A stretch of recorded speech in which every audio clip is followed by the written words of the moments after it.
সকালবেলায় কাজ করতে করতে হঠাৎ দেখি বর্গে নিয়ে এসছে এত বড় একটা পার্সেল। আর এই এত বড় পার্সেল তো কোনোদিন আমি বাড়িতে আসতে দেখিনি।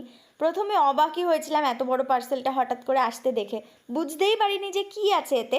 তারপর আমার চোখ পড়লো টিভি লেখা এক জায়গায়। আর এই টিভি লেখাটা দেখেই আমি ভাবলাম এত বড় পার্সেলের মধ্যে কি টিভি এসছে, কারণ আমার কোনো আইডিয়াই ছিল না আমার বর অর্ডার করে ফেলেছে এই টিভি। আর পার্সেল খোলার পর সত্যিই দেখি ইয়া বড় একটা টিভি, যে টিভি আমি নিজে সচক্ষে তো কোনোদিন সামনে দেখি। যাই হোক, দেখে তো হয়ে গেলাম পুরোই অবাক। আর যে দাদা ডেলিভারি করতে এসেছিল সেই দাদাই ধরে টরে টিভিটাকে উপরে তুলে দিল এবং টিভিটা চালিয়ে সেট করে দেখে তবেই টিভিটাকে ডেলিভারি করে দিয়ে চলে গেল। এই এত বড় একটা পার্সেল সিঁড়ি ভেঙে উপরে তুলতে যে ঝামেলাটা হয়েছিল সেটা তো মোটামুটি একটা আন্দাজ করতেই পারলে ভিডিওটা দেখে।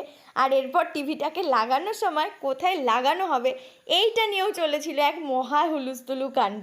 এই এত বড় একটা টিভি কোন দেওয়ালে লাগাবো এইটা নিয়েই আমরা ভীষণ কনফিউশনে ছিলাম। যাই হোক, একটা দেওয়াল ফাইনাল করা হলো, যে দেওয়ালে আগের টিভিটা ছিল সেই দেওয়ালেই আমরা সেট করলাম। আর করার পরে দেখো পুরো দেয়াল জুড়ে গেছে টিভিটা। তারপর ডিসপ্লেটাকে ঢাকা ছিল একটা প্লাস্টিক দিয়ে, প্লাস্টিক কভারটা তুলে ফেললাম আর আনবক্সিংটাও হয়ে গেল সম্পূর্ণ।